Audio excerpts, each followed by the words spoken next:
so that the opposition have to listen to the cheer that greets the Dubs then a moment or two later. And John Maughan, I think you will know that from your own experience as well, Sean here. That's true, Michael. It's something we were aware of, and we actually came out 1 or 2 minutes earlier in our semi-final, and certainly we would come out 10 minutes earlier had we been allowed to do so. But it's something I know the Dublin team have done down to the years, is traditionally they like to come out second, because it can be somewhat intimidating for an opposition to hear particularly the hill and the volume of noise that greets them when they come out.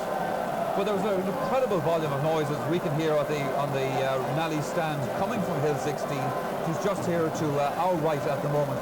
And the Dub supporters were really singing, Sean, from the end of the minor game. They've just been forgetting about the minor match and just concentrating on the All-Ireland final. It's true, but Dublin supporters are like that.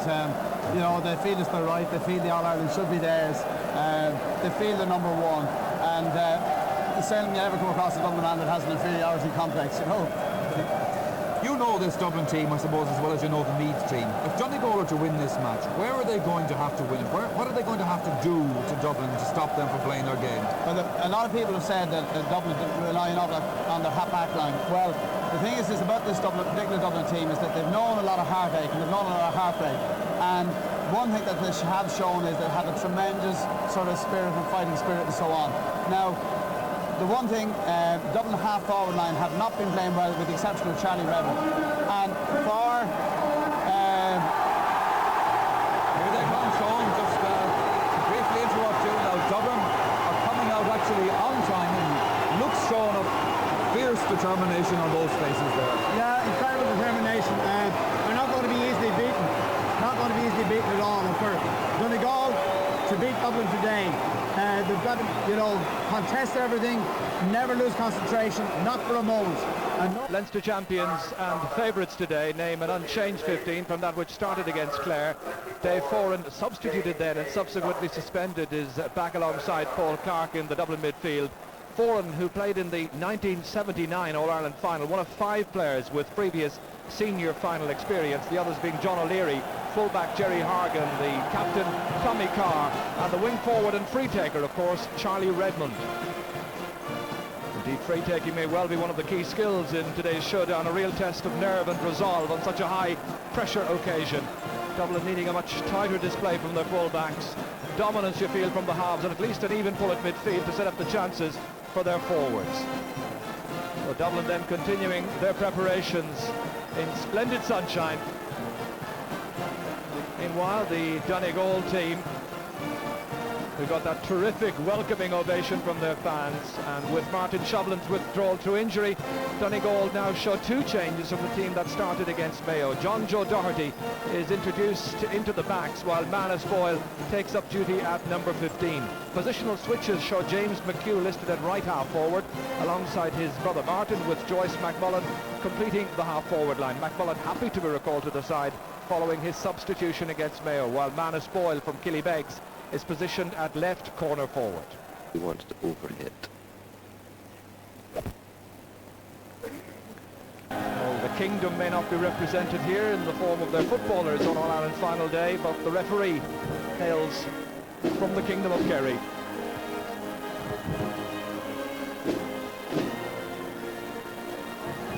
So the Molly... But there's a double pressure on Donegal in playing Dublin at home, and of course also the fact now that they have to start without Martin Shoblin, who has been one of their better players. And I feel very sorry for Martin. I can remember this time last year when I was in the same position, and having played with your team and getting to an All-Ireland final, it's not a very nice experience to miss out on the big day. Yes, he looked particularly sad when we talked to him earlier. We gathered there from that toss that Anthony Malloy would seem to have won the toss, and it looks like he's going to play from right to left. There's not a great deal of breeze around right now, but that's not a very constant factor here in Croke Park. There's always wind about, and it's quite likely to change even by 3:30. Standing room only, but right on the perimeter. Dangerous place to be. Mind you, he has a good vantage point just outside the ground technically. And Paddy Cullen here, ice cool this morning when we talked, winner of 3 All-Ireland medals, of course. Also, he's played in 3 other finals where they didn't win, but a great motivator, easygoing type of fellow, so he has the players in a good, relaxed frame of mind. That's what appeared to me just in the dressing room about an hour before the start of this match.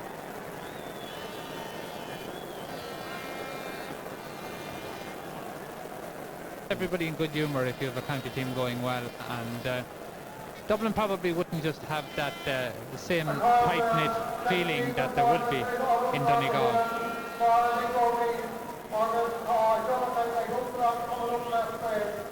So a smiling President Robinson, accompanied by Peter Quinn, the President of the GAA. Coming forward now to meet the two teams. Splendid setting, of course, the sun brightly shining, and now it's Anthony Malloy's turn. The big Donegal cheer, the midfielder, as we said, who retired but came back. A Donegal side that in July lifted the Anglo-Celt Cup for the 5th time, breaking that Croke Park barrier that's taken them 20 years in all to finally demolish since they emerged from Ulster in 1972, led then as now by Brian McInniff. And getting through that semi-final door, oh, what was the obstacle that has fought them up to now? Ian Summer continues. He finishes in 2nd place, and then tied for 3rd, Jim Payne, Eduardo Romero and Stephen Richardson, who had a blistering final round. Well, that's just about it from the Saint-Nom de la Bretèche course. From Alex Hay and myself, Ewan Murray, and indeed all the Screen Sport production team from Paris, it simply has to be au revoir.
Dublin. Tommy Sugru, the match referee, smile on the face.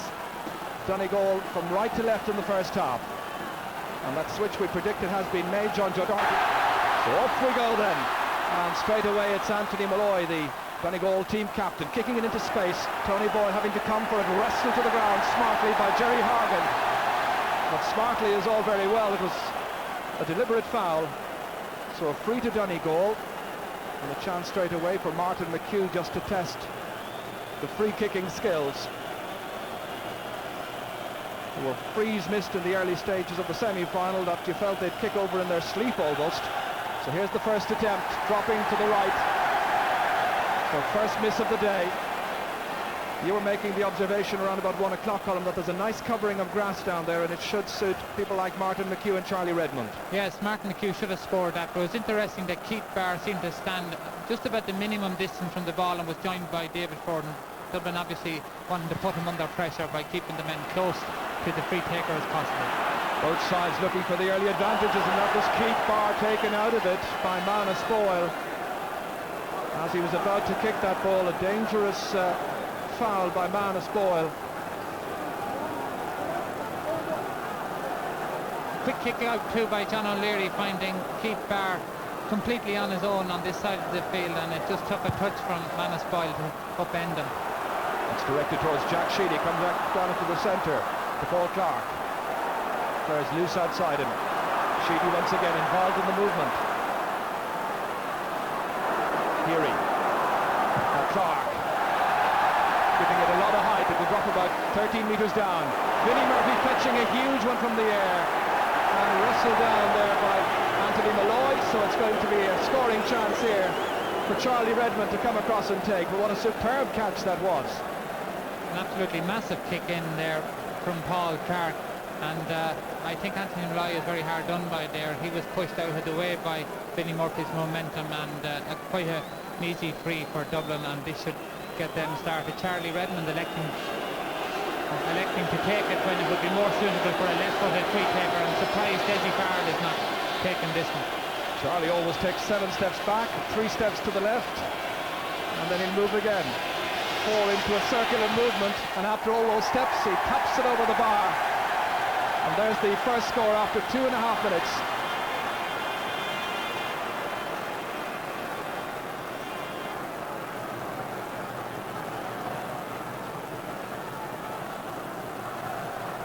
So Donegal will be mindful now not to give Dublin the opportunity to build up too much of a lead. They need to settle fast if they're to make a real match of this. Taken again by Keith Barr. A challenge by James McHugh. The foul, so yet again another free. Heary taking this one. Dropped in towards Desi Farrell, punched out over by Noel Hegarty. Sheehy, back it comes towards Niall Guyden. With the right boot, stopped on the line by Gary Walsh, but bundled into the goal, so no question about the free. Tony Reid having switched wings. This is Anthony Malloy. Dublin trying to goad the Donegal team into overholding and hoping that they may bunch a bit too much as well. And Donegal don't want to have that sort of thing going on at all. They had an opportunity to kick the ball there on 2 occasions, so should have got it down the field much faster. Here's Tony Boyle against Jerry Hargan. A scoring chance for Boyle here, which he should have availed of. That's a second wide for Donegal, and that was a very kickable scoring position. And a great chance for Donegal there. Tony Boyle had Jerry Hargan turning the wrong way. Relatively easy point from play, and he missed it, and Donegal would need to be getting all of those.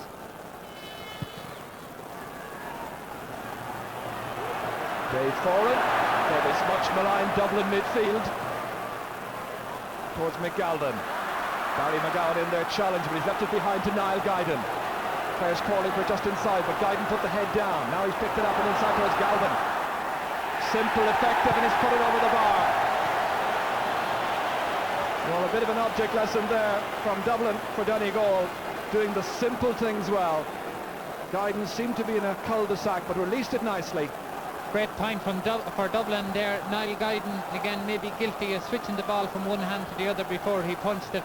But Guyden has started very well, has got the first couple of balls that came near him, and hasn't been playing well in the championship, so it's a great confidence booster for him to have set up that score. Referee Tommy Sugru wants the players back the requisite distance. That's the full back and full forward. Drops into the arms again of Keith Barr. He helped it twice on the ground, so it's going to be a free for Donegal and a chance to take a little bit of the pressure off their defence. And they need a score now just to settle them down with 5.5 minutes gone.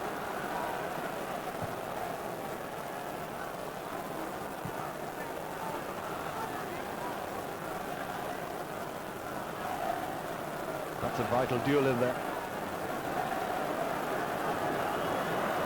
And the wrestling inside can continue. The free's going to be taken by Martin McHugh, and it's a poor one. He spotted his brother James, but he mishit it, and Paul Clark read the intentions. Up to Vinnie Murphy, where Donegal should have been on the attack. It's Dublin instead. There seems to be a push in the back, but Donegal break away out of defence with Noel Hegarty. Now John Joe Doherty. Fed nicely forward to Anthony Malloy. Players calling for it around him. Held up by Dave Foran. Free rapidly taken. Well, kicked into space, and Tony Boyle had to come out there, but there was simply nobody in the corner when that ball was released. Again, a problem there, Donegal. 3 players had to hand pass the ball to each other in the back line before anybody kicked it. No reason why that ball couldn't have been got forward much quicker. Paul Clark again. Won this time by Brian Murray. Plays his club football, of course, here in Dublin. But again, it's mopped up this time by Tommy Carr. Dublin's half-back line very dominant so far, and that's something that the Donegal half-forwards are going to have to watch. They can't allow them the freedom of the park. Gavigan, down to Bonner, who started to roam a little bit out from his corner, pushed in the back by Jack Sheedy. Personal foul, and the referee has a quick word with him and tells him to just watch himself.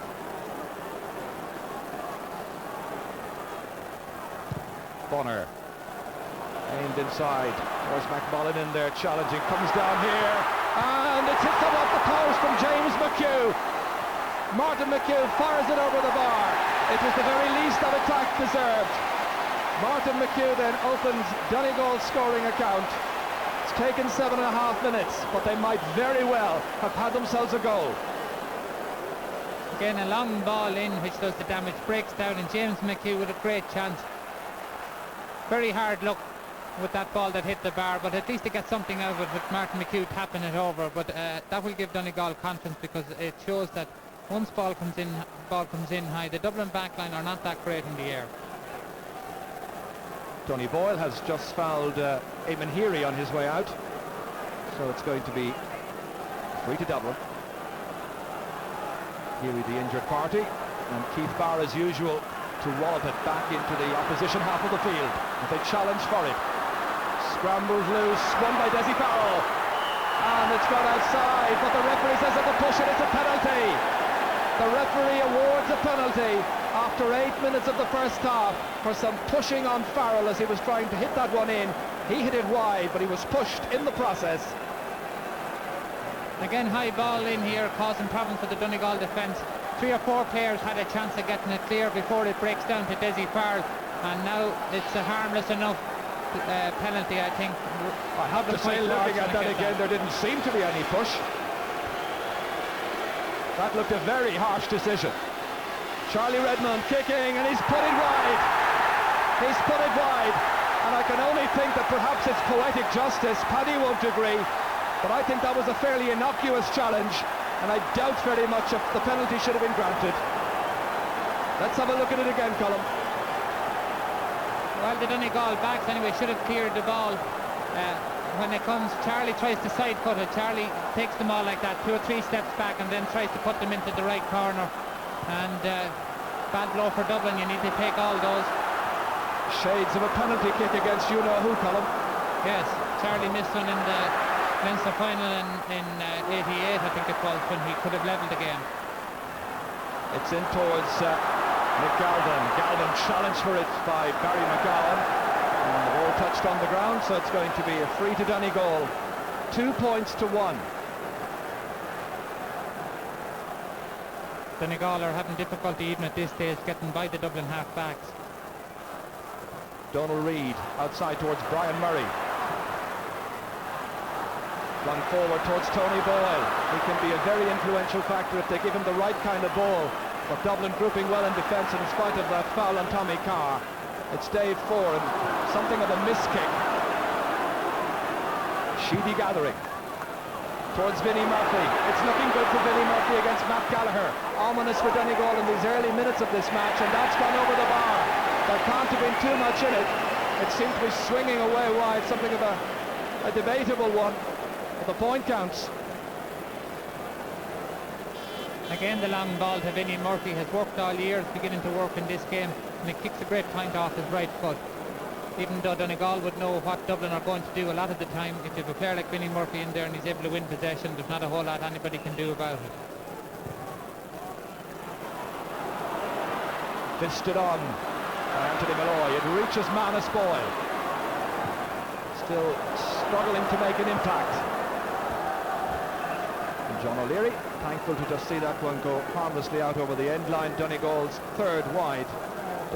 Dublin with just 1 so far. And the most important statistic of them all, of course, Dublin 3 points, Donegal 1 in case you've come in late. 11 minutes gone in this All-Ireland football final. Bonner, challenged by Tommy Carr. In towards Jerry Hargan, gets there first instead of Tony Boyle, who was the intended target. Seemed to be fouled as he was hitting that one away. This is Tommy Carr. drilling it nicely downfield. Vinnie Murphy sees that one bounce over his head, and Barry McGowan back there quickly to recover for the fullback. Pulled and dragged by Desi Farrell. Now Donald Reid has intimated that he plans to retire from senior football after this final. That's in towards Manus Boyle. Jersey Tug fed inside nicely. James McHugh. And that's sailed over the bar. A nice point by James McHugh, his first of the match, complementing the point scored earlier by his brother. But of course he might have well have had a goal. So 3 points to 2. Dublin the leaders. Donegal learned from the way they've got that point and played the ball in fast, then they'll have a very good chance. Started by Barry McGowan when he was fouled in the backs and kicked the ball outfield rather than slowing it down and taking it from the ground, and eventually James McHugh kicking a great point. I know it's not everybody's cup of tea, but Donegal's possession game could well cause Dublin later on in this match, because Dublin are prone to lose concentration from time to time. But here's Charlie Redmond in full flight, trying to atone for the penalty that went astray, and that's another one. Charlie, of course, is operating at centre half forward as he did in the semi-final, and Jack Sheedy is at right half forward. A great surprise there, I suppose. Charlie playing his 25th championship match this afternoon, and of course the other goalkeeper, John O'Leary, playing in his 50th. Nicely taken by Brian Murray, despite the close attention of the Dublin centre field men. Tony Boyle slips, that's easy for Hargan. Very intelligent play, spotting that Deegan was free, flicked it outside. Jack Sheedy now, as Dublin hold possession. Many players slipping to the ground. And there wasn't any rain so far today. In fact, it's been a splendid day, but there's a lush covering of grass, and perhaps a little bit thicker than usual. Yes, earlier the grass was quite damp just before the minor game, and in that game a lot of players were slipping, and the same thing is happening in this one. There's Joyce McMullen. This is won by Dave Foran, spotting his midfield player. Paul Clark available towards Desi Farrell. Touchdown well for Charlie Redmond. That's happening time and again for the Dublin players, combining well. But this is read very, very smartly indeed by Noel Hegarty. Hegarty for Donegal, trying to get through. Fouled, injured in the face by Charlie Redmond, I think. Well, he may need attention from Dr. Austin Kennedy.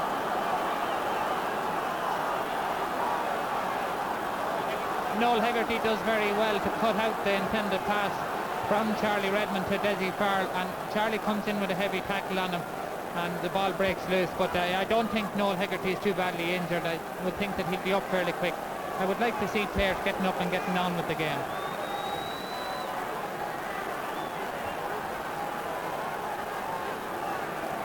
Early stage in this match, but Donegal already with their 9th free kick. Quarter of an hour gone. Brian McAniff then hoping that his side can maintain their shape. They're very much in the match, just 3 points to 2. Dublin the leaders. Dave Foran challenged high, fouled, and that'll be a free kick to the Dubs.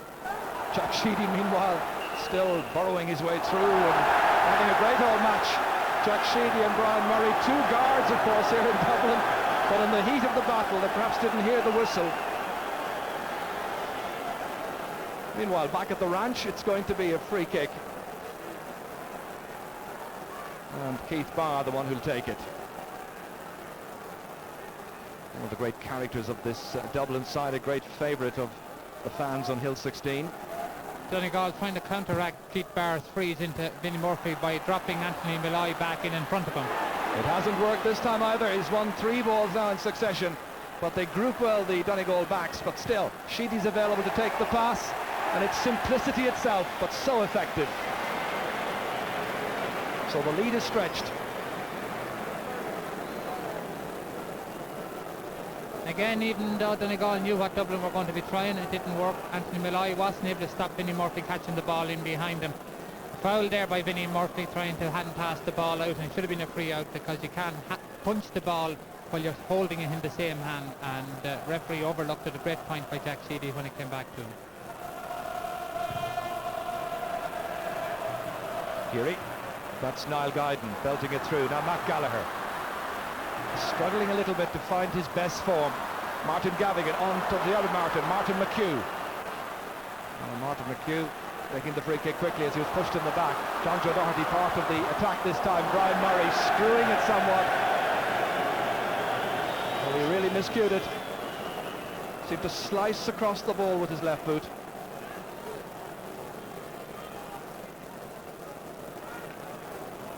So just about midway now through this first half.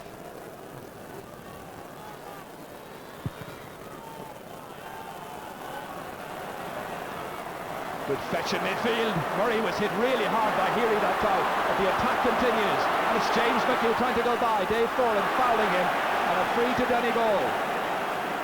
That was a really hefty challenge that time. Great catch by Brian Murray, and held on to it even though he got a very solid wallop there. That's what Donegal won from him, and got the ball away as well to James McHugh, even though the harm was looking free enough that Dave Foran gave away. James McHugh probably should have put his head down and kept going for the goals there rather than cutting back inside his man. Bonner with his first time chance to drill over a free kick has done so successfully, and he cuts it back to the bare minimum. For a Donegal side who are the 24th county to appear in the All-Ireland football final, the first so-called new county, of course, since Tyrone back in 1986. That a perfect kick, nicely drilled over. Declan Bonner, who had trouble with his frees in the semi-final against Mayo, will be fairly happy that that one has gone over. Listed down by a hyped-up Brian Murray, but a judge to have leaned in on the back that time of Paul Clark.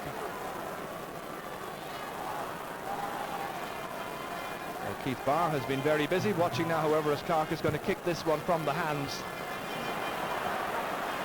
Flick down, and it's Martin Gavigan, known to legions of Donegal fans as Rambo.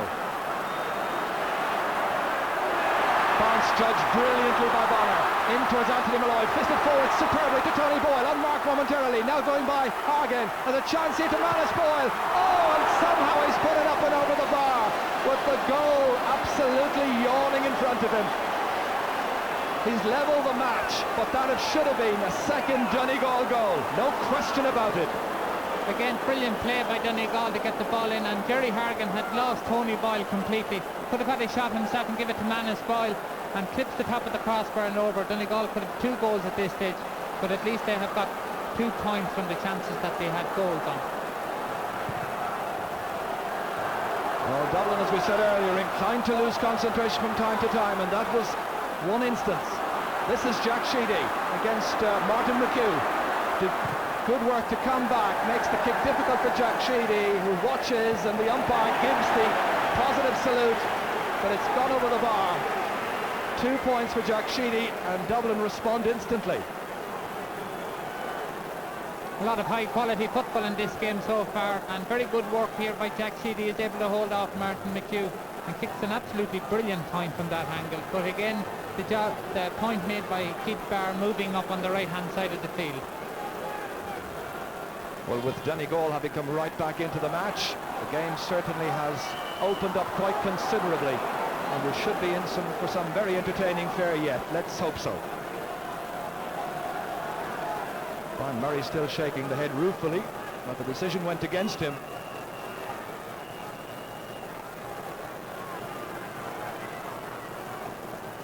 Brian Murray this time trying to get in front of Vinnie Murphy to stop him having a run out on these balls that are coming in high.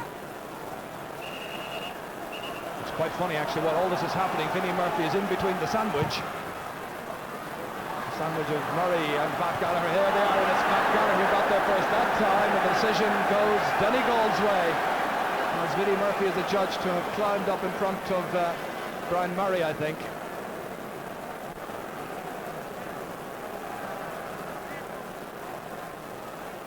He's causing problems, no doubt about that. Dublin should probably vary these, not give them all in. A couple of short frees would draw out Brian Murray from that position, or whoever stands in front of Vinnie Murphy at this stage. It's difficult enough to see the match from that angle there where Paddy Cullen and Jim Brogan are. You see Jim with the headset on, and he's in communication with somebody up in the stand. It's not a very well-kept secret, of course, that it's Bobby Doyle, the former Dublin player, who has a better overview it from up in the upper tier of the Hogan stand. Or somewhere. Vinnie Murphy now, again causing consternation. And Matt Gallagher They're responding well, and that will do match confidence a lot of good. Donegal behind by just a point, by 5 points to 4, coming looking for an equalising score. Martin McHugh, one of the cleverest footballers in the country. Still Martin McHugh drawing 4 Dublin defenders to him, and he slots it over the bar for the equaliser. 2 points for Martin McHugh, 5 points apiece, and the game is now turning out to be all we had hoped it might be. Game going at breakneck speed, and Martin McHugh breaking through and doing what Donegal weren't doing the semi-final, going straight for the goals and kicking a great point. While all this is happening, Donegal are back in the attack again. Some great shouldering back in defence. Martin Gavigan was part of the action, and Declan Bonner puts it over the bar. And for the first time in the match, Donegal hit the front. Declan Bonner from the Rosses gets his second point, delighting the legions of Donegal fans who've come from all parts of the globe here. There was a mass exodus from Donegal over the weekend. Somebody was saying to me that over 25,000 Donegal people made their way down to Dublin. But they've come from so many parts of the globe to witness this history-making occasion. Their side in the very first All-Ireland final, attacking again. James McHugh inside towards Brian Murray, allowed a bit of latitude. Well, he should have done a lot better with that, because there was plenty of space in front of him. 5 wides now for Donegal. 2 for Brian Murray, and 2 very bad ones. Brian Murray should have carried that ball forward. A lot of Donegal players running with him, and at least one loose on his left-hand side, Martin McHugh. And with Donegal forward shooting so well, he should be trying to get the ball to some of the forwards who are able to kick points. It's noticeable that Martin McHugh is now causing problems in the centre of that Dublin half-back line to Keith Barr.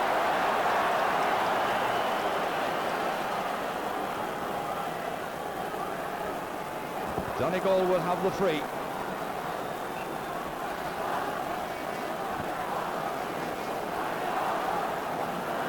Joyce McMullen marked by Paul Curran. Paul's had an easy time so far.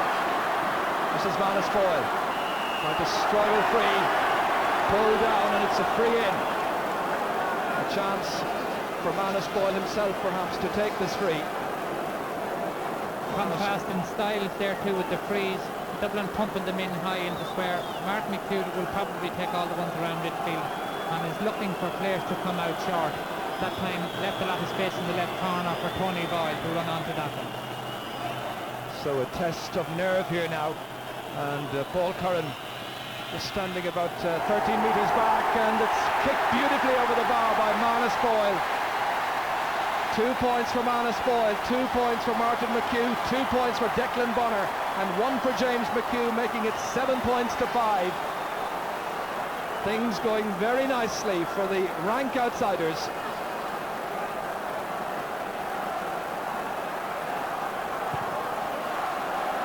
Donegal doing better and better at midfield, and their half-forward line attempting to come more and more into it, in particular the 2 McHughs. Manus Boyle feeding it back here. Tony Boyle to Manus, I should say. Now Tony once again. He's kicked it well, and he's kicked it truly, and he's put it over the bar. It was made for him by Manus Boyle. His persistence linking up with Tony Boyle. And Boyle held his nerve and kicked it splendidly over. 3 points the margin. 10 minutes to go to half-time. Donegal are playing the game at a fantastic pace and getting everything back into play very quickly. Frees and sidelines. Great ball in there to Tony Boyle. He kicks a great point off his right foot. But Tony Boyle causing a lot of problems for Jerry Hargan. Eamon Heary nipping in here. Delivering the ammunition inside towards Desi Farrell. Got there well. And he's kicked it over the bar. It was all about timing there for Desi Farrell. Got there just ahead of his man, Noel Hegarty. 8 points to 6. And Dublin 6 points. A great chance of a goal here. Great work by Eamon here. He survived a couple of tackles and gave it into Desi Farrell from 12 yards out. Probably should have buried that in the net. Went for a goal and just cut it too high and over. But the game is going so fast, it's hard to see both teams keeping up this pace for the whole 70 minutes. Dublin with their 6 points from 9 attempts. Donegal with their 8 points from 14 attempts. And Anthony Malloy on this frantic pace. fouled in possession. So Martin McHugh, as they peer in, dropped in towards Tony Boyle. McDeegan back there covering the house. Outside towards Paul Curran. I don't recall him having had too much work to do so far. He's fouled and injured as he was challenged by Joyce McMullen. Oh, good tackling there by Joyce McMullen. Referee deems it a fair shoulder, and that's what the Donegal half-hours have to do, stop the Dublin backs coming out. Yes, it was a perfectly fair shoulder, you're quite right. But nothing comes of it. And they may certainly have misgivings at the end of this match about the many chances that they've missed.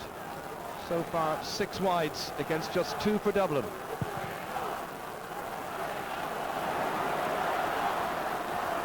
The wind just beginning to pick up a little bit now, and of course favouring Donegal in these opening 35 minutes. And the book, I think, is coming out for the challenge there by Keith Barr. So, first name taken in the contest. The referee says it was a head, high shoulder challenge.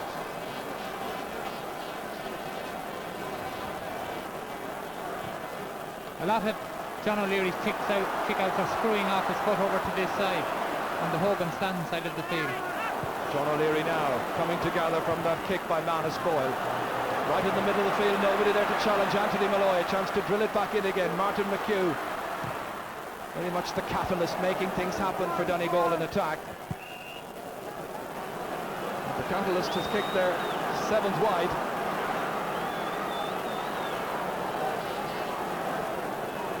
The miraculous medal around his neck is obviously not working all the time anyway. Oh, you have little faith.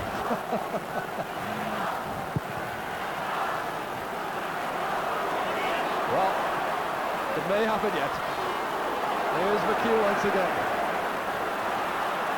Crossing the 45-metre line, causing problems for Keith Barr, who got in a good challenge. Declan Bonner. Bonner trying to round Tommy Carr here, the team captain. Fed forward towards Martin Gavigan. Difficult one for him to contain. Jack Sheedy back there, foraging. It's that kind of match. No quarter given or expected. Dublin having to battle now, being made to fight by a very tenacious Donegal side. Dublin trailing Rummer by 2 points. It's 8 points to 6. Donegal the leaders. Charlie Redmond. And he hasn't had too many frees so far in this game. The backs have been very disciplined. That's won by Matt Gallagher in his battle there with Vinnie Murphy. Murphy once again kicking it, stopped on the goal line by Gary Walsh. Head outside towards Barry McGowan, who continues at right corner back, and John Joe Doherty continues at left half back. In the absence, of course, of the luckless Martin Shavlin. Dave Foran up towards Desi Farrell, takes up a good position. Noel Hegarty goes across to cover his path. Support here. That's Paul Clark. A booming shot inside. Gary Walsh challenging, and it's John Joe Doherty who makes a very good intervention. His positioning was absolutely A1. And it's Joyce McMullen linking up here with Martin Gavigan. The pace is absolutely amazing so far for amateur players. Jerry Hargan fouled, and Tony Boyle still won't give up. May not have heard the whistle. Absolutely frantic pace at the moment. Donegal had possession a while ago in the middle of the field, and the danger for them is what happened then. They got caught over passing the ball. Too many short passes, and they should have tried to get it forward and allowed Dublin to break out. And there's so many players in the middle of the field that if the ball has got out of it quickly, the forwards have plenty of room inside when it gets in. McDeegan looking for a bit of momentum. Instead, it's Brian Murray who goes out to meet it. He's held high as he was challenging for that one. And Donegal have themselves the free. Charlie obviously doesn't like somebody in the yard corner. Maybe he didn't get the tickets, Colm.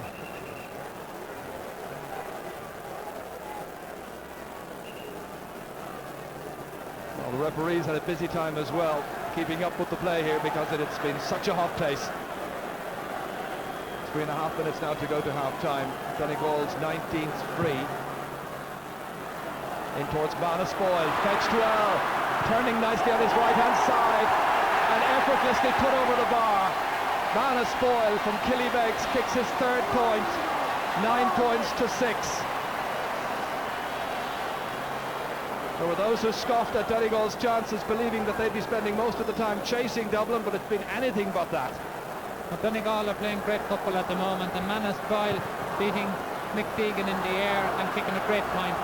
Manus Boyle has been drawing Mick Deegan out the field to leave room inside, but he's good inside himself to score when the opportunity arises.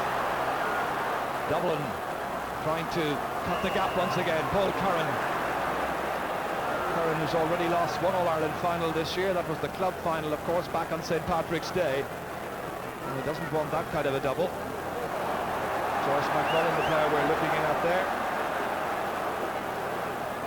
Just to return back to Manus Boyle for a moment, his 3 points so far have come from 5 attempts, which is a very good ratio. The injured player, Paul Curran, of course hoping to emulate the feat of his father Noel. And Paul Curran is very brave going for this ball. He could have been taken out of it there by John Joe Doherty and Jack Sheedy, both coming in from the other side, and Joyce McMullen definitely fouls him and walks on the backs of his leg, completely accidentally, but walks on the calf of his leg, and I would think that that's where the injury is. So the back of the leg there, it seems, causing the distress. Dr. Pat Duggan, the Dublin doctor, looking after the players. So Charlie Redmond once again will take his customary 7 steps back, and so on and so forth. This could turn out to be a handy little dance craze eventually.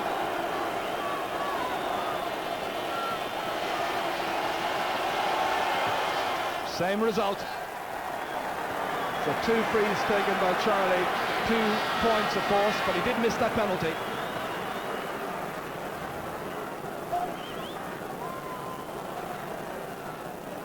So now just about a minute to go to half-time, and the sun shining very brightly now, the sun in the eyes of the Dublin defenders for the remaining moments of this first half. And very bright sunshine at that.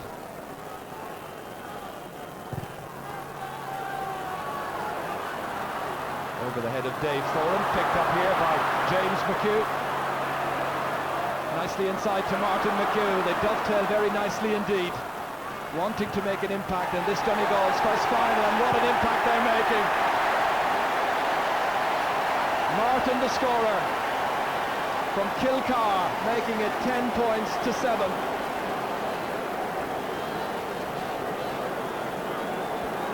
Well, Donegal again running with the ball at the Dublin defence, and James McHugh, who looked as if he was going to pass to Anthony Malloy, but then give it to his brother Martin, and it's interesting to see the number of times that Martin Malloy is getting inside Keith Barr, and even though Keith Barr got back and tackled him, he still was in a position to score. Martin Gavigan taking it out of defence, on for Manus Boyle. We're in injury time in the first half. Tony Boyle, his side leading by 7 points, holding up the point of the attack. Back to Declan Bonner, high up into the air. Joyce McMullen and Manus Boyle coming in for it, but it's won by Mick Deegan instead on his own 20-metre line. Fowler is taking it out by James McHugh. Free quickly taken. Dublin could do with another point just before half-time. They'll have quite a battle in the second half. In by Curran, won smartly however by Anthony Malloy, the Donegal team captain. That's going to be the end of the first half. Tommy Sugra's whistle, not heard by too many people. A rip-roaring first half. Dublin led, and led very comprehensively for a long time, but the Donegal team, cheered on by their legions of fans, have made a huge battle out of this. In a frantic pace, it's Donegal will lead by 3 points. Half-time score, Donegal 10 points, Dublin 7. And John Maughan with us, of course, this afternoon. And Sean, after that first half, it was so hectic and action-packed, it's almost difficult to know where to begin. But one point, I suppose, they said these Donegal forwards couldn't score. I tell you, they're showing everybody up today, aren't they? They got rid of all the bad habits the last day. But in fairness to Donegal, Dublin started off really, really well. And up as far as the time Dublin got the penalty, they seem to be all over. They seem to be all over Donegal. Since then, Donegal have taken this game at Dublin, and Dublin have it all to do. John, going into the match, it was obvious that if Donegal were to win, they were going to have to take their chances. When chances came, they started missing them.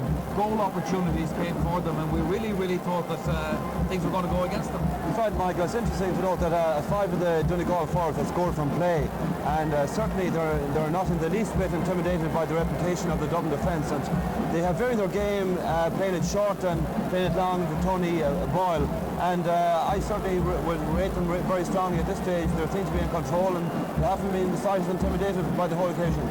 Let's take a look, Sean Boyle, now that first Donegal miss. There was a little bit of a hard stopper for them because there was goal written all over it. Just change the view, yeah. Here it comes. Okay. When this part comes in, long high ball came in. Donegal have been persistent with the short ball. This long ball came in very well. The ball breaks down. James plays really well. Went for the goal, and you know, the ball came back up the upper, and you say, well, gosh, you know, things are going to go against them. But at least they got something out of it through Martin. You know what I mean? They salvaged something out of it, and that helps. Whereas Dublin with the penalty lost nothing. Yeah. Okay, let's have a look at the Dublin penalty. We'll have a look at Charlie Redmond's shot in a moment, John, but first let's look at the incident itself and see, do you actually think this was a penalty in the first case? Well, my first impressions are, and having viewed it in the actual replay, it did not appear to be a penalty. We can see it here now again. It certainly didn't appear to be a penalty. He kicked the ball, he got his chance to put the ball in the net, and he had missed that chance, and certainly from where I could see it, it didn't look like a penalty. And the penalty kick itself then? Well, Charlie will have nightmares about this again. I certainly don't. I'd always stuck to my players. If they're taking a penalty, you've got to kick his ball low. And Charlie just took 3 steps back there. As was mentioned earlier on, back in 1988, he missed one similar, and certainly he will be sorry man tomorrow morning should they, lose this by a point or 2. All right, well, it's all down to the second half of this match. That's coming up shortly right now that we have another commercial break to take, so stay with us for more chat after that. Forward for the third successive. So the second half gets underway, and Donegal trying to protect their 3-point lead.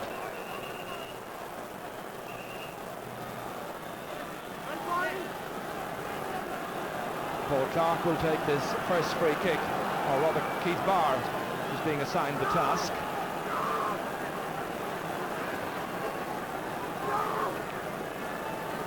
Dublin's 12th free kick. They had 11 from the first half against 19 free kicks awarded to Donegal.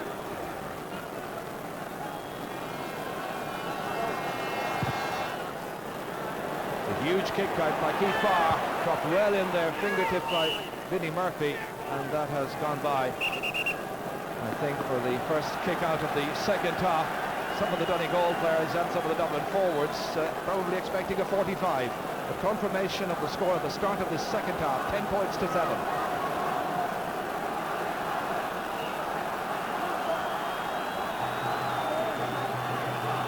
Gary Walsh in his 20th championship match.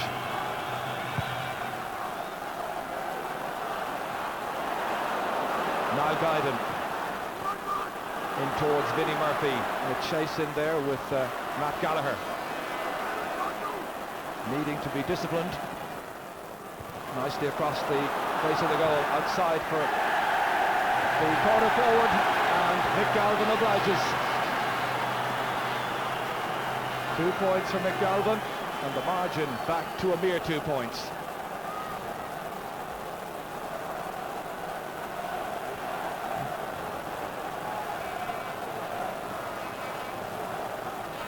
Good start to the second half by Dublin there. A good ball in by Vinnie Murphy, the sort of ball that forwards like. Driven in hard and low in front of the goal, but anything could happen, and it breaks off to Mick Galvin, who's alert to it and kicks a very good point.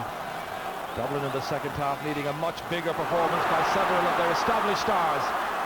Joyce McMullen, who got very little leeway in the opening 35 minutes. Pouncing forward that time, fouled.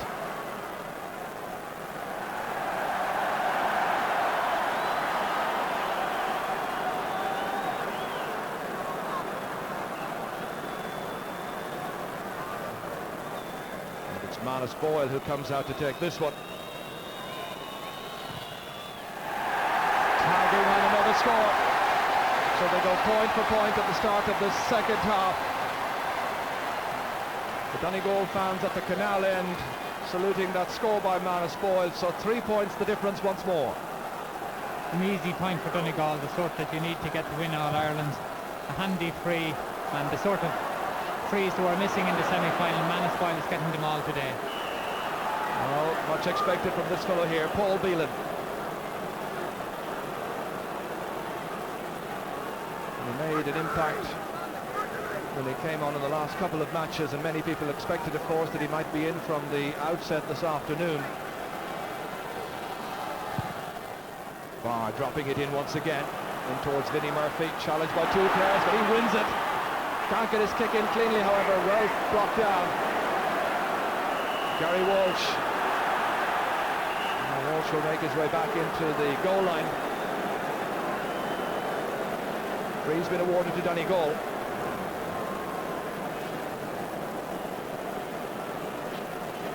I thought that Dublin should be taking these frees quicker because it's given a Donegal midfielder time to cover back in, but even at that, Vinnie Murphy catches the ball again there with Anthony Malloy and Matt Gallagher, and it's a bit unfortunate that that didn't end up in the net. Gary was very lucky actually to get a free out of it. Donegal again, advancing. Joyce McMullen has gone back into his own half back line a number of times now to try and get possession. Declan Bonner against Tommy Carr. And Carr has not had the easiest times this afternoon. James McHugh now, making it look so easy. Really rubbishing this Dublin half-back line. And he finished with the score now. He's put it wide after all the hard work and industry. Kick out rapidly taken, Paul Curran. They really need a big performance in the second half from Curran. Keith Barrett, Eamon Heary. Desi Farrell still advancing against Noel Hegarty. Dublin looking for the score, stopped by Gary Walsh. It'll have to be a very good kick to get over his head. Very assured player. The 45 has been awarded. Well, he's cancelled it out. The umpire has said, I got it wrong. And now McGalvin's going in to protest why the change of heart.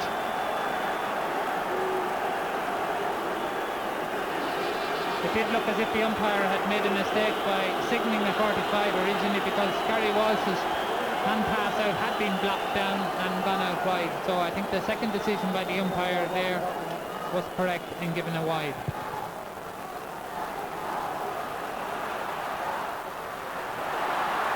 Well, a quick glimpse there of Corrick McShay, who is on the walkie-talkie, keeping in touch with the Donegal selectors. Watching now as James McHugh transfers it to Declan Bonner. We'll be hoping that it doesn't get too elaborate, because when they adopt a very direct approach, they're highly successful. And certainly their possession game has troubled Dublin from time to time. Now Guyton belted down towards Vinnie Murphy. There against Matt Gallagher. Gallagher's out of it. Murphy on his way. Players calling for it inside as Gallagher gets back goal side. The chance is there for Vinnie, but he has spurned the opportunity and kicked Dublin's fourth wide, the second of the second half.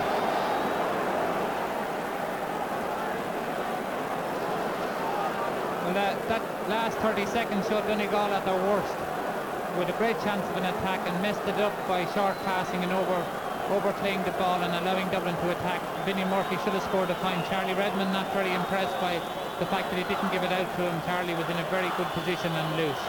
Just before that, Brian McInniff was signalling to his full forward line that he wanted him to spread out and use the wings a bit more. Won by Paul Beelan with great determination, kicking it, but it's going towards the left. So another wide.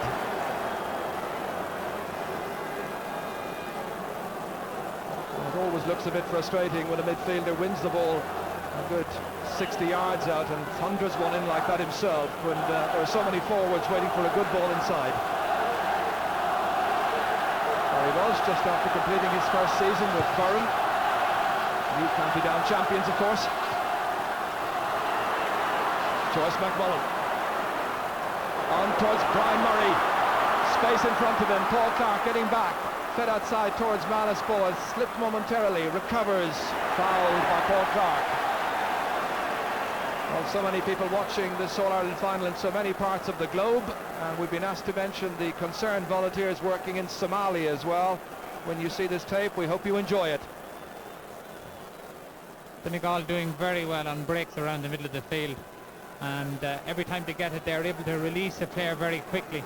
And Brian Murray running onto that one, it looks as if he has pulled a muscle, but the Dublin backs are having great difficulty trying to counteract the Donegal half forwards, particularly running at them. Well, Barry Cunningham would be the obvious replacement to come in place of the midfielder Brian Murray.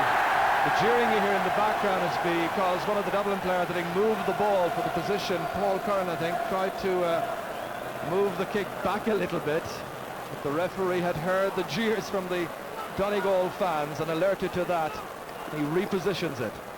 So the build-up continues on the sideline, whether or not they will introduce the fresh man, and Murray certainly is in trouble. It's doubtful whether he's going to be able to continue.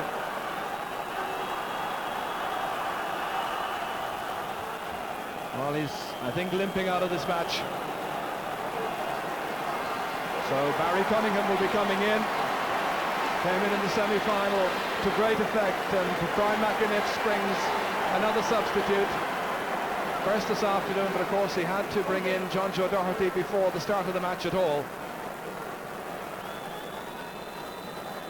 So 9 minutes into the second half, fresh man in midfield. The ball has been put over the bar. Manus Boyle, the scorer. A 5th point in all now, 2 of them from frees. Great point by Manus Boyle, considering the fact that he had to wait around for a long time while there was attention being given to Brian Murray. Not very easy for a free taker having to wait over a kick like that. 3 from free kicks for Manus Boyle this afternoon. Beelan fisting it on. It's won by Martin Gavigan. Donegal leading by 4 points in this, their first All-Ireland final appearance. Can they hold on now? And Dublin with a huge task to face as Barry Cunningham goes through, taken down by Paul Curran. Paul Curran protesting that he put in a fair challenge as he saw it. The referee not having it, however. So Cunningham makes an immediate impact. And as usual, it will be Manus Boyle, the net maker for the fishing industry from Killybegs. And I'm sure if they go on to win this final, the headline writers tomorrow will have great fun as they bid to land the biggest catch in football, the Sam Maguire Cup, and he kicks over a 6th point. 13 points to 8. Overall, Colin, when you look at Dublin's performance this afternoon, it's very hard to say where there are Dublin players playing up to 4. Very few of them. The half-back line have been under pressure most of the game so far, and they now need somebody to take the game by the scruff of the neck, and the likes of Paul Clark and Pete Barr, who haven't been playing well, and Tommy Carr, Dublin really need them now. Paul Clark kicks it in. Ooh, dangerous looking one back there. Fumbled somewhat, but it's Barry Cunningham who takes it out. And they'll be just glad of the respite and the chance to take a free kick. Sun now into the eyes of this very strong sunshine, into the eyes of the goalkeeper, Gary Walsh.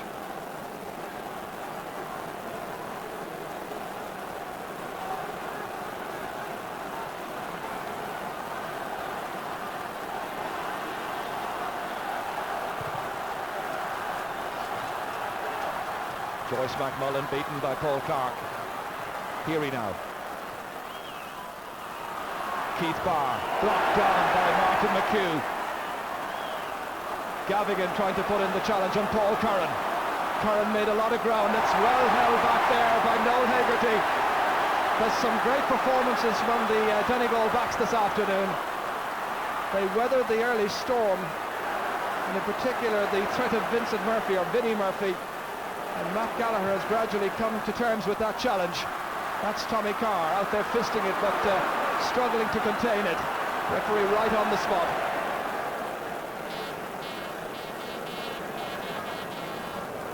Again, Noel Hegarty soloing out with that ball. Plenty of players loose, should have let the ball off much quicker. Held up the attack, and Dublin had a chance to cover back. Ali Mulgrew there among the substitutes there. One of their more experienced players available to the manager. He should be called into action. Niall Guyden. And Niall Guyden pops it over the bar, a point that Dublin very, very badly needs. So each and every one of their 6 forwards has now scored. 4 points between them. On my watch, just about 13 minutes gone in the second half. Dublin needed a point badly to settle things down because the game was going away from them. Niall Guyden snaps one up and kicks over a very good point for a player who hasn't been playing well. 2 points for Dublin in the second half so far, 3 for Donegal, who continue to lead. Now John Joe Doherty, former minor and underage star.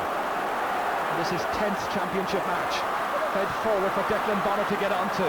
Nobody inside to act as target just at the moment, so he's going it on his own, waiting for Tony Boyle to move inside. Back out it comes to Manus Boyle. And the umpire rapidly on the spot there to flag it wide. Second wide of the second half of Donegal. That's their 9th in all. Declan Bonner giving Tommy Carr a very hard time, but out in front for all the balls that are coming in. Tommy Carr will probably be at this stage more value to Dublin out around the middle of the field where he could inspire his colleagues a bit more. Well, I think it's no great secret he's not exactly all that terribly fond of the left corner back position.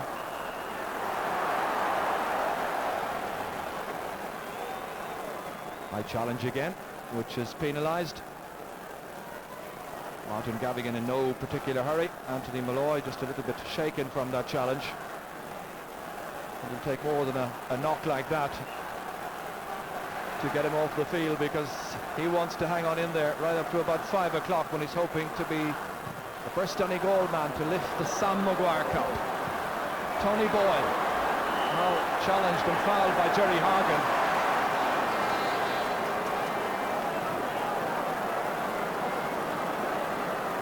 I don't know whether that free was intended to come out there, but Dublin had covered off the middle completely by their midfielders funneling back, and it was a very sensible thing to do to keep the free wide. Tony Boyle again getting out in front of Jerry Hargan, as most of the other Donegal forwards seem to be able to do on their markers. Bonner throws in well. Another good kick. 2 from 2 for Declan Bonner. 3 points in all his contribution. There was another one from play. Well, the fans who believed it was possible midway through this second half see their side ahead by 14 points to 9. But you still begin to wonder, are we going to see any fireworks from Dublin? Very disappointing so far. Noel Hegarty outside towards Manus Boyle. The Dubs simply haven't been able to perform because of the tenacity of this Donegal challenge. That's gone off Deegan, it appears. So a 45 the outcome. Dublin's first. Or the Donegal's first, I should say, because of course it was Deegan who put it out. And they're in no great hurry to take it either.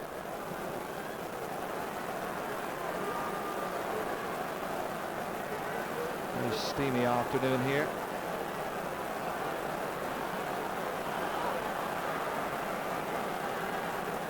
So Martin McHugh, one of the stars of their under-21 team back in 1982 and 10 years on, hoping for a red letter day. But early stages yet, and Paul Curran and colleagues may have the answer before this game is up. Paul Clark turning it outside to Guyden. Rounding Donal Reid, still now Guyden, now Jack Sheedy. Well, that's the moment when they needed that attack to produce a score.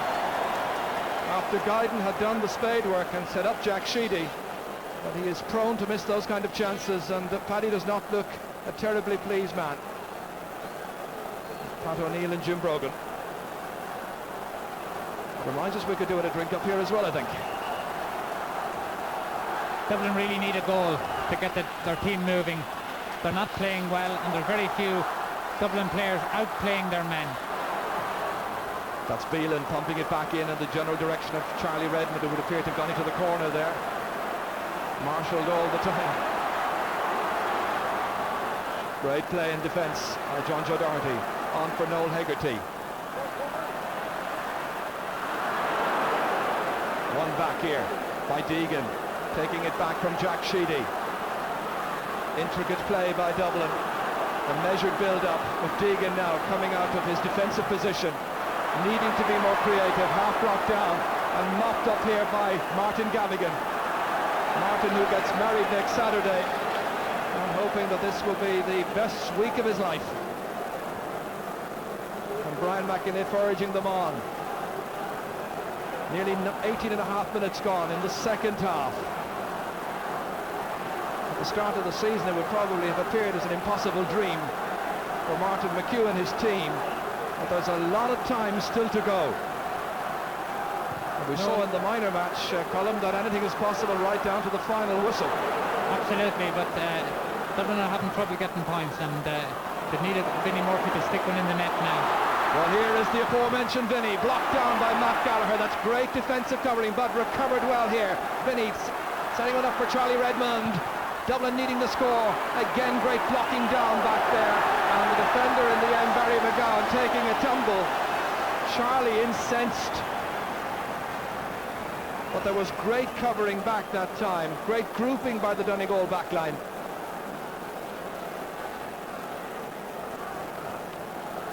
Well, Vinnie Murphy with the original chance which broke out to Charlie, and Barry McGowan doing very well in there to clean up. Donegal backs are all doing very well on their men, but Noel Hegarty, the last 3 balls that he's got, he's wasted possession. He's doing very well to get it, and he should be getting the ball upfield much quicker rather than short passing the ball to colleagues and putting them in trouble. This match illustrating once again what a very difficult championship this is to win. Dublin have the free kick. Keith Barr preparing to take it, it appears. Well, consulting there with Charlie Redmond. Charlie coming right out, fancying his chances of slotting this one over as Vinnie Murphy is right in front of Gary Walsh there.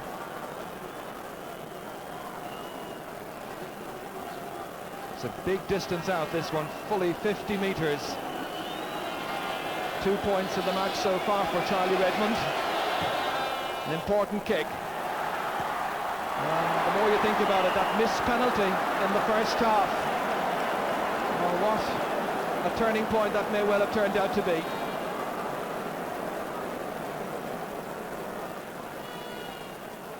Donegal with the free kick. And Brian McAniff, who's been part and parcel of all of Donegal's successes since 1972. Well, he'll have to live on the nerves for about another 14 minutes or thereabouts. There could be some injury time, as there was in the minor match, but whether there's as much as 7 minutes, I very much doubt. Keith Barr taking the free kick towards Vinnie Murphy, fisted away. Jack Sheedy on it goes towards Charlie Redmond. Dublin advancing. Charlie, it's beaten in there by the goalkeeper. One back by Vinnie Murphy, who will be happy for a point, and he gets nothing. There was a chance of a goal, then a chance of a point. It ends up being Dublin's 7th wide. Dublin players begin to get very frustrated at this stage. Jack Sheedy on to Charlie, a bit of a chance. Uses strength to get around John Doherty. Possibly a penalty there, but play on, and Vinnie Murphy should have put that one over and at least got a point out of it. Dublin struggling very, very badly at the moment. I must say that looked more a penalty incident in a way, watching the replay there, Colm, than the one that was given as a penalty in the first half. Yes, but all the Donegal backs are getting back into that area there and have brought off a few very, very good blocks. Donegal will probably win this match if they can avoid giving away a goal at this stage. There may have been something thrown into Gary Walsh's goal area there just a few minutes ago. There was a degree of concern down there. Pat O'Neill and Brian McAniff, and Pat doesn't appear too pleased. Curiously, Pat O'Neill and Seamus Bonner, one of the Donegal selectors, are selectors with the Civil Service Club here in Dublin. At opponents this afternoon. Bit of a pile-up in the middle. The decision goes Donegal's way. Anthony Malloy, the last man to make his way up. And the hand causing a problem or two. Martin Gavigan coming to kick this one. 12 minutes remaining. Donegal 14 points, Dublin 9. And Tony Boyle, challenged by Paul Clark, comes back here again. Still advancing Manus Boyle. Manus looks to put this one on its way, and it's over the bar. Is that the kind of point that will now ensure Donegal's first All-Ireland final success? Is the cup on its way up to the northwest for the very first time? 7 points for Manus Boyle. Magnificent contribution. That's won by Anthony Malloy in midfield for Donegal. On towards Joyce McMullen. Getting more and more involved in the play during the second half. Martin McHugh now, despite the attentions of Keith Barr, holding up the point of the attack, but the referee says ball touched on the ground. Free kick to Dublin. The Dumps have got a very good record playing against Ulster teams in the championship. In 17 previous contests, they've never been beaten.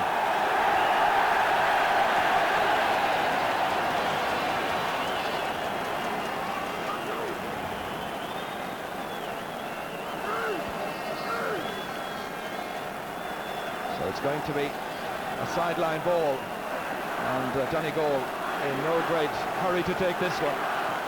Oh, it's out again off the boot that time of Barry McGowan. He was part of the victorious under-21 side in '87. Terrible mistake to be making, kicking a ball out over the sideline when Dublin had made a mistake earlier and given them the advantage. With such a lead, Colin, as Gary Walsh challenges here, with such a lead of 6 points, there may be a temptation on Donegal's part, having exerted so much energy, to sit back a little bit now. So Dublin are going to get chances. Yes, Dublin are pushing right forward, but the other side of that is that if Donegal can break up the field, there's a huge area around the middle of the field and there's absolutely nobody in it at all. Donegal full forward line lying right in, so there is no play there in about 60 yards of space. So if Donegal get the ball up into that space, they've a chance of opening up the Dublin backs. What a good head of hair that man has. Every bit of his own. Paul Clark kicks, and Paul Clark has scored. It's one back. The margin is back to 5 points. Just under 10 minutes to go. But Dublin in the last 20 minutes really showing a great deal of frustration in their play. Unable to get free of the tight marking in this splendid setting. Are we to witness history this afternoon? Gary Walsh would certainly like to think so.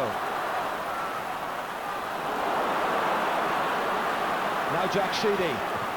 Tommy Carr has gone forward for once, the Dublin captain. Outside towards Vinnie Murphy. Has a scoring chance here. Vinnie Murphy going through, and he's put it over the bar. Dublin with their 11 points from 25 attacks. Donegal with 15 from 26 attacks. 15 to 11. Good move by Dublin to bring out Tommy Carr, because he was totally marooned in at cornerback. Eamon Healy has gone back into the corner now.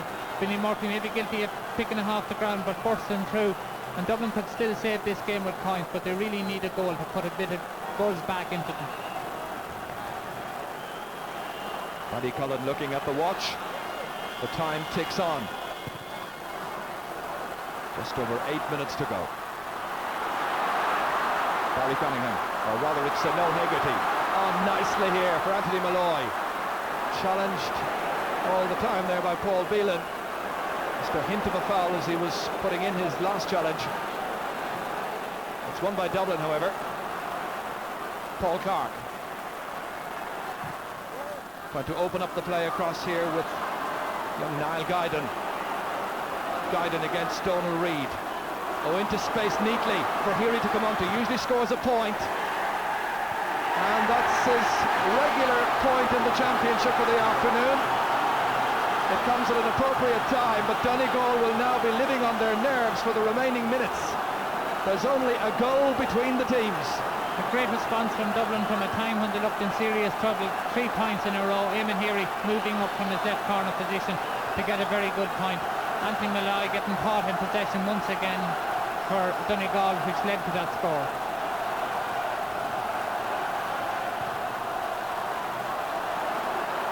Huge leap in the air by James McHugh, but it's won back there by Donegal's Barry Cunningham.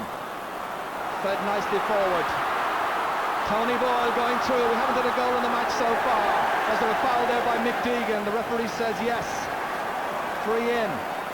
And the free kick, of course, will be left to Manus Boyle to take. He's hit over 7 points so far. 4 out of 4 from frees, so can he maintain his 100% record? The answer, a very definite yes. Colm, that's a very fine contribution of Manus Boyle. 8 points for the afternoon. Yes, a free taker who's as accurate as Manus Boyle usually ends up on the winning side, and a lot of those frees haven't been that easy, but he took a couple of deep breaths and kicked every one of them over. 8 points from 11 attempts, not bad.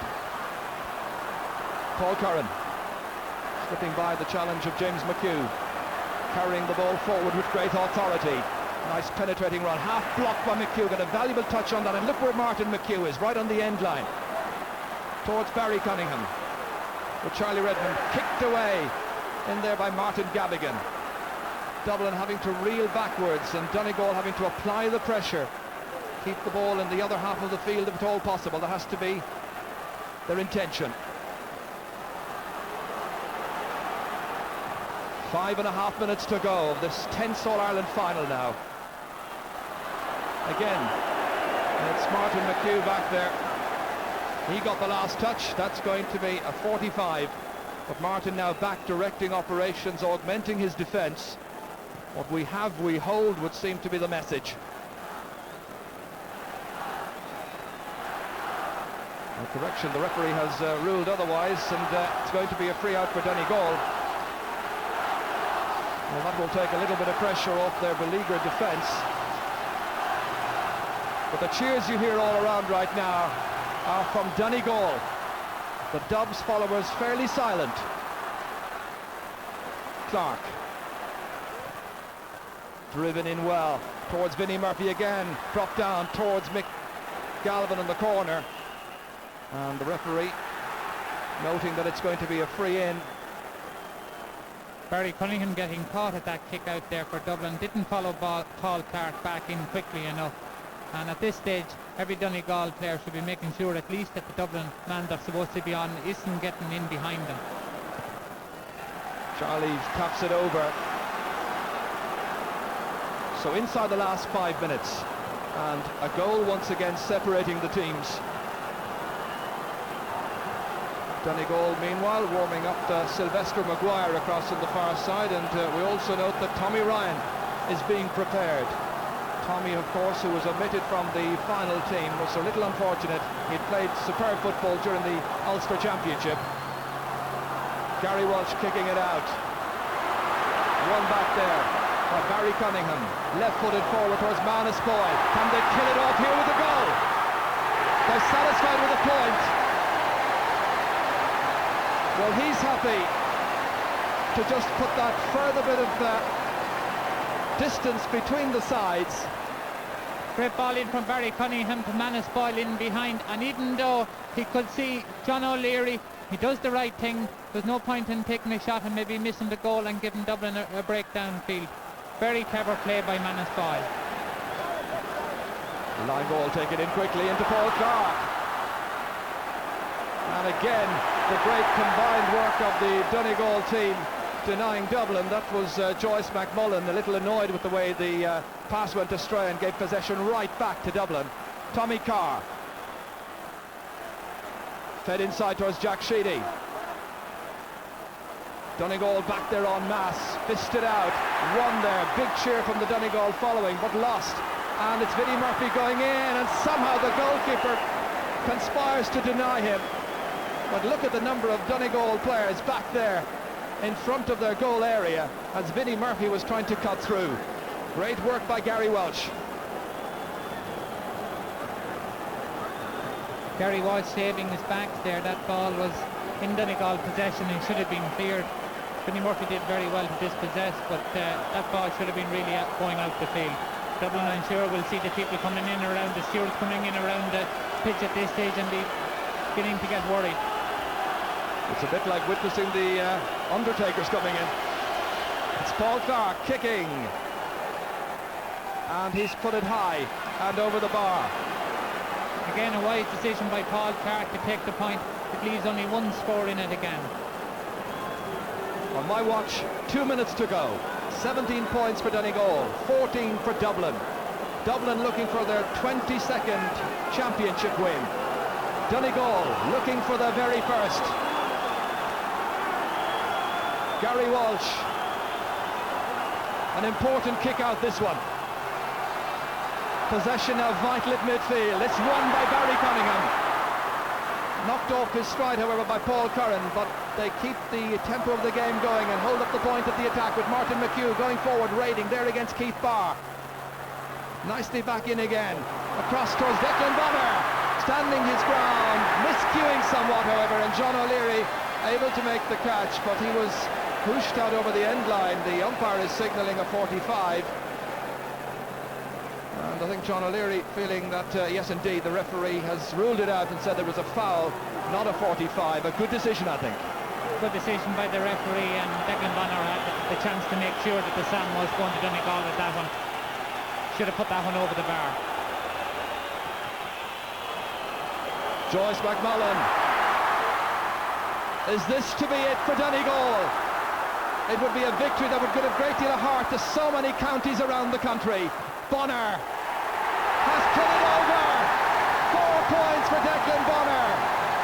And Donegal look to be on their way to their very first championship victory.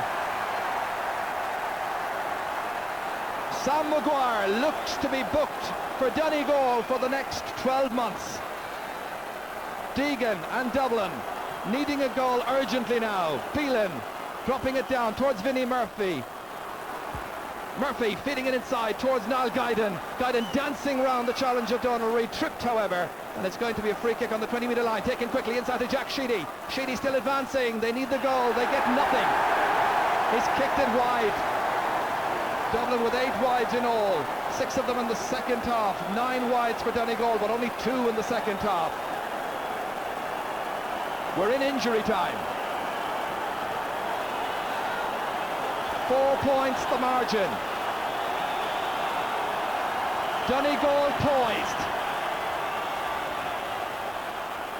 Well, who would have thought it at the start of the championship?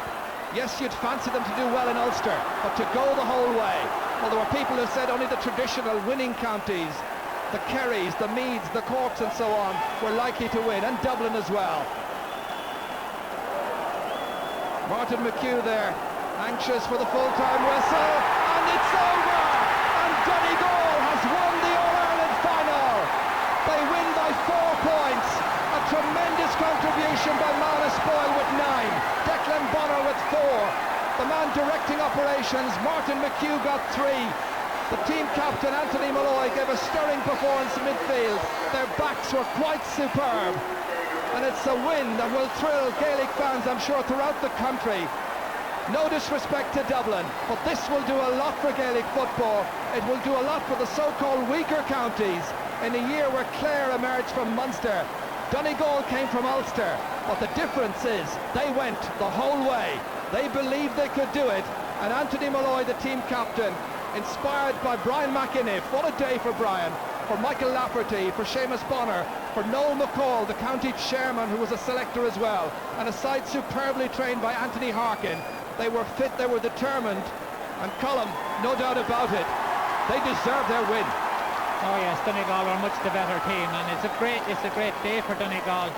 I don't know what the stewards were going around the pitch, because God Almighty wouldn't keep these Donegal fans off at the moment, and they're entitled to their day and they're entitled to get out there.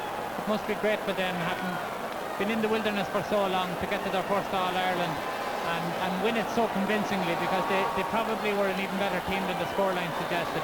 Dublin didn't play anything like their full potential, and must be very disheartening for them, because they looked the best team in the championship for the whole year, and now just when the day they thought we're going to crown the year for them, they have it snatched away. But they can have no qualms with the result. Donegal much the better team. Well, they say that statistics do not lie.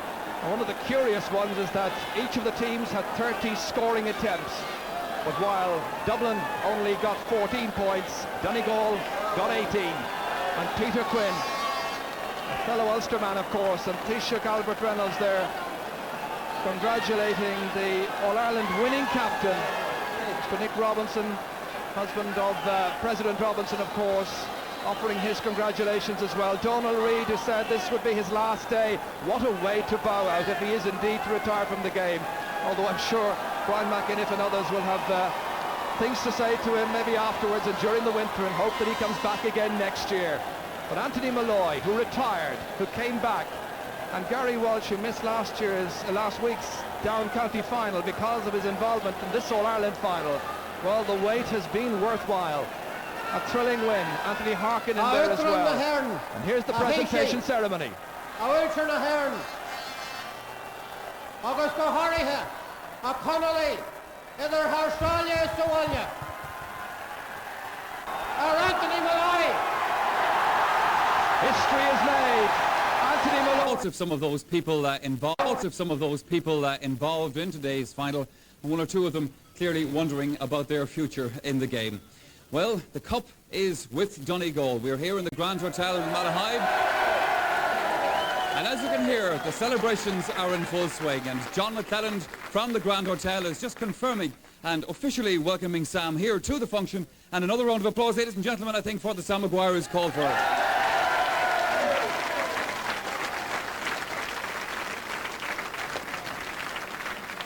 I don't actually know who's going to get the opportunity to drink the champagne that's in the cup at the moment. I'd imagine there'll be some queer things in this cup before the week is out. But nonetheless, later on we'll have a look at the analysis from today's game. And of course also we'll be naming the RTE Telecom Éireann Man of the Match from today's final. But for the moment though, let's take a look back at the statistics from today's game and see what they can tell us about the 1992 All-Ireland final. In fact, there wasn't much between the sides in terms of wides. Dublin kicked 8 wides, Donegal just one more at 9. But a very low figure at that.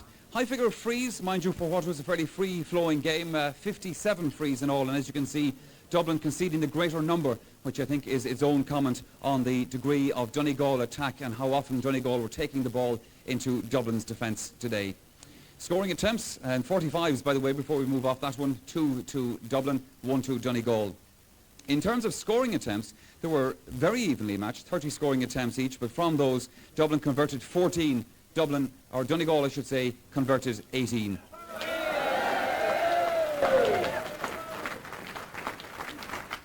Moving on to the personal fouls, and there was a total of 18 clocked up against Dublin. I don't know if the personal foul rule still applies in Gaelic football. If it did, several players would have been sent off at least once this afternoon.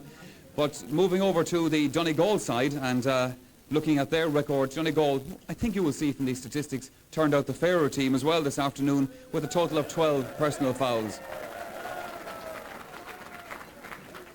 Frees scored. Dublin scored 5 out of their 6 attempts, and from Donegal's point of view they scored 7 out of their attempts, and a clean record today for Manus Boyle, who kicked 5 out of 5.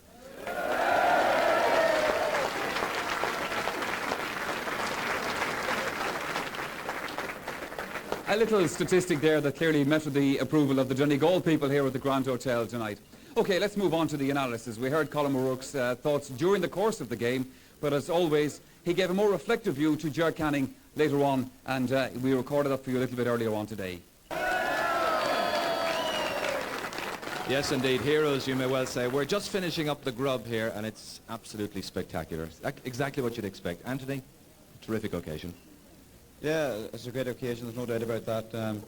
It's something you dream about all your life, like, and, you know, like that dream has finally come through today.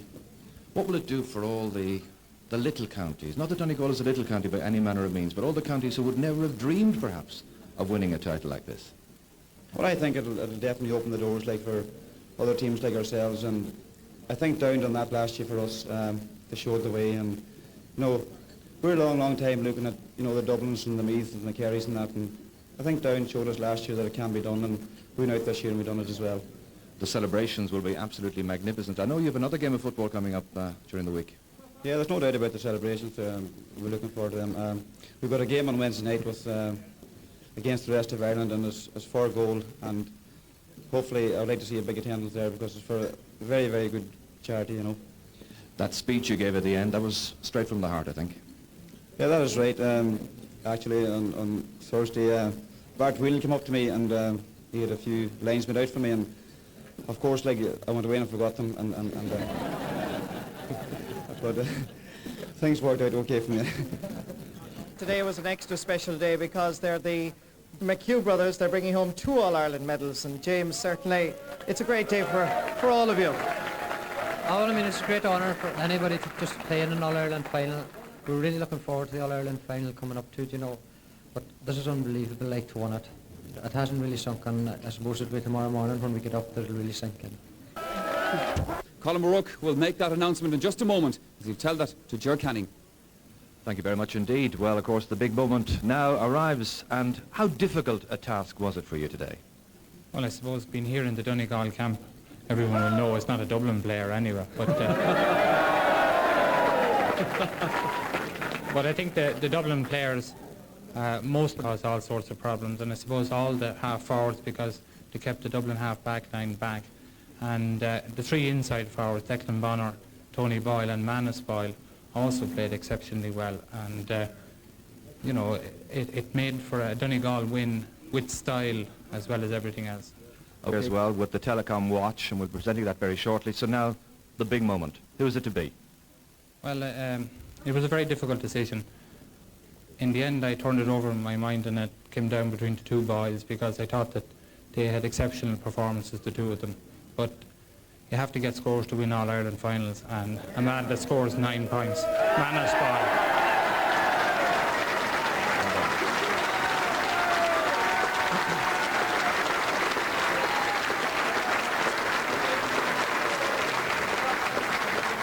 Well done, Manus. Well done. There's your trophy.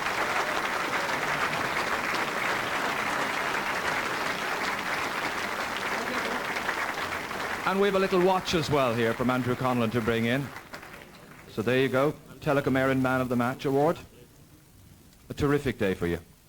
A great day overall for Donegal people. Donegal people at home and abroad. Great day for the team, the mentors and the whole lot, and we just have to go and say thanks to everybody that made it possible. They took a chance, of course. They said, right, this is the guy who can do it for us, and you did. Well, I mean, there was a lot of speculation last Tuesday night what the team would be. I was very thankful for the opportunity to play today. I know that a certain individual, Tommy Ryan, was very unlucky to lose out. And like that today, I went out to play for both myself and Tommy. And I hope the medal for Tommy will make up his disappointment for playing today. Not playing today, rather. Looking forward to going back tomorrow night, are you? Oh, looking forward to going back to Donegal and going back home to Balliyara. All my good friends out in Balliyara. But that's a great occasion, and we intend to enjoy it to the full. And we've enjoyed the whole day, so hopefully we can go on from here. Yes, enjoy the celebrations. The RTE Telecom Éireann Man of the Match for the football final, Manus Boyle.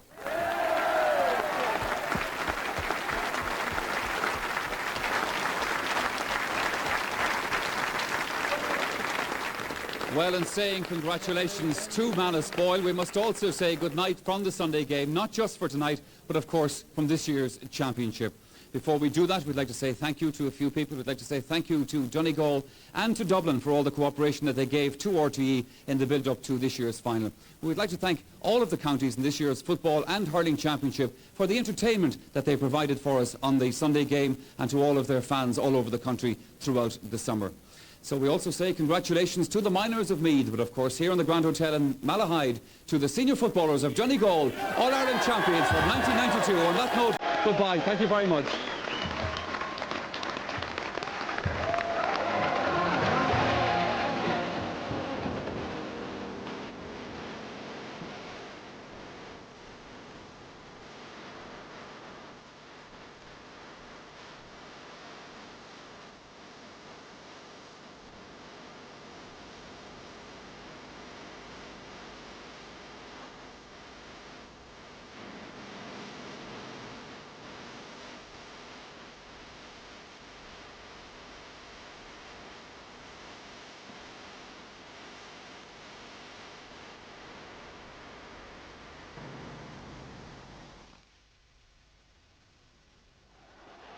Charlie Redmond kicking, and he's put it wide. He's put it wide. And I can only think that perhaps it's poetic justice. Paddy won't agree. He'll be back. Back where? Back in Croke Park on All-Ireland Day. You mean me or the team now? The team will. And how about Paddy Cullen? Oh, I'll be back, yeah. I hope I get a ticket. Flick down, and it's Martin Gavigan, known to legions of Donegal fans as Rambo. Bounce judged brilliantly by Bonner. In towards Anthony Malloy, fisted forward superbly to Tony Boyle, unmarked momentarily, now going by Hagen. There's a chance here to Manus Boyle. Oh, and somehow he's put it up and over the bar, with the goal absolutely yawning in front of him. Over the head of Dave Foran, picked up here by James McHugh. Nicely inside to Martin McHugh. They dovetail very nicely indeed. Wanting to make an impact in this Donegal's first final, and what an impact they're making. Gary Walsh kicking it out. One back there by Barry Cunningham. Left-footed forward towards Manus Boyle. Can they kill it off here with the goal? They're satisfied with the point. It was a marvellous day for the people of Ulster. When we drove into the village of Paddyco last night, and the sign in the small little village said, "Ulster says Sam," it made us all very proud.